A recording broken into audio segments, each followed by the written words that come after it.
عصمت چغتائی عجب آزاد عورت تھی یہ عصمت چغتائی بھی، نڈر بے باک باغی۔ اس نے سماج کی روایتوں کو پاؤں تلے رون ڈالا۔ وہ اردو کی پہلی ادیبہ تھی جس کی تحریر پر پابندیاں لگائی گئیں، فحاشی کے مقدمے چلائے گئے۔ عصمت کے 10 بہن بھائی تھے اور وہ اپنے والدین کی 9ویں اولاد تھی۔ اتنے بچے تھے کہ والدہ کو اس کی صورت سے بھی قے آتی تھی۔ الٹیاں اور درد سہ سہ کر وہ عصمت کو ایک سزا سے زیادہ اہمیت نہیں دیتی تھیں۔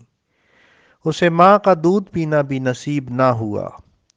اس کی دیکھ بھال یا تو انا کرتی تھی یا باجی۔ انا 2-3 سال بعد چلی گئی اور عصمت 4 سال کی ہوئی تو باجی بھی پیا دے سدھار گئی۔ اب عصمت تھی اور اس کے 5 بڑے بھائی جن کے لیے وہ درد سر تھی۔ انہوں نے ہمیشہ اسے دھتکارا، پھٹکارا اور لتاڑا، ہمیشہ ذلت آویز سلوک روا رکھا۔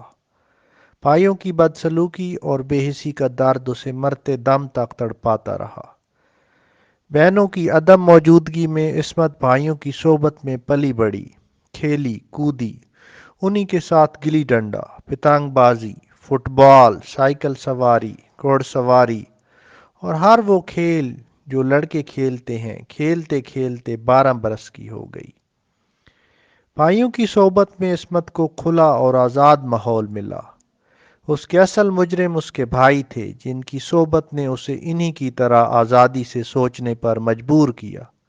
وہ شرم و حیا جو درمیانے طبقے کی لڑکیوں میں لازمی صفت سمجھی جاتی ہے، اس میں نہ پنپ سکی۔ چھوٹی سی عمر سے دوپٹہ اوڑھنے، جھک کر سلام کرنے، شادی کے ذکر پر شرمانے کی عادت بھائیوں کی چھیڑ چھاڑ کر پڑنے ہی نہ دی۔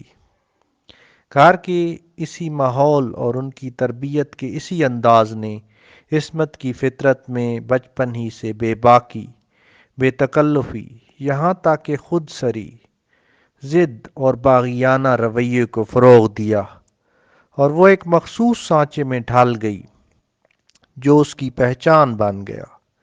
اس باغیانہ رویے نے اس کے اندر نسوانی حقوق کا احساس بیدار کیا، جس کی شدت اور حدت وقت کے ساتھ ساتھ فزوں تر ہوتی چلی گئی اور جس کا اظہار وہ شعوری اور لاشعوری طور پر اپنی تحریر و تقریر میں برملا کرتی رہی۔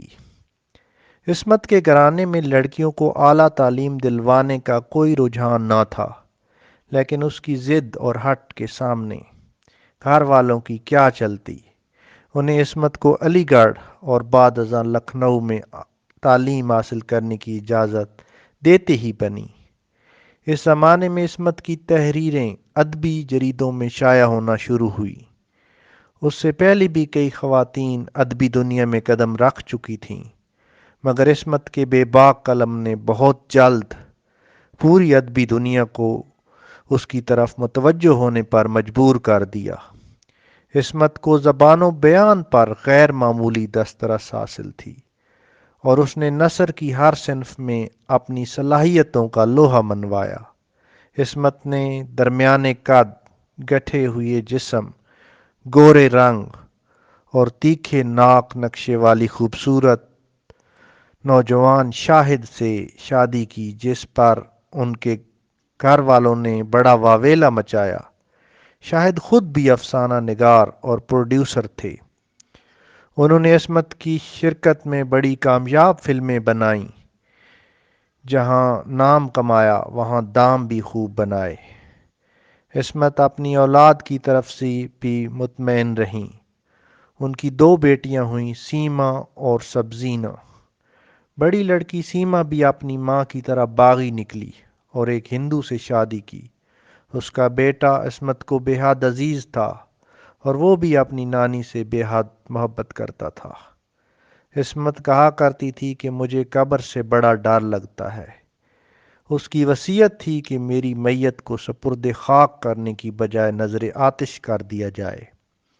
وہ موت کے بعد بھی دنیا کو چونکانے سے باز نہ آئی۔ ایک شب سوئی اور صبح مردہ پائی گئی۔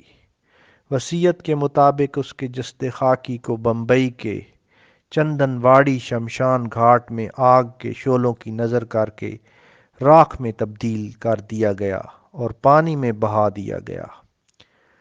فارسی میں مرنے والے کے لیے کہتے ہیں کہ مردہ بدست زندہ، یعنی مرنے والا جینے والوں کے ہاتھ میں ہوتا ہے، وہ جو چاہیں اس کا حشر کریں۔ لیکن عصمت نے مر کر بھی خود پر زندہ لوگوں کے اختیارات کو چلنے نہ دیا، گویا اس نے یہ ثابت کر دکھایا کہ عصمت کا وجود جب تک اس دھرتی پر موجود ہے، زندہ یا مردہ، وہ اپنی علیحدہ ڈگر پر چلتی رہے گی۔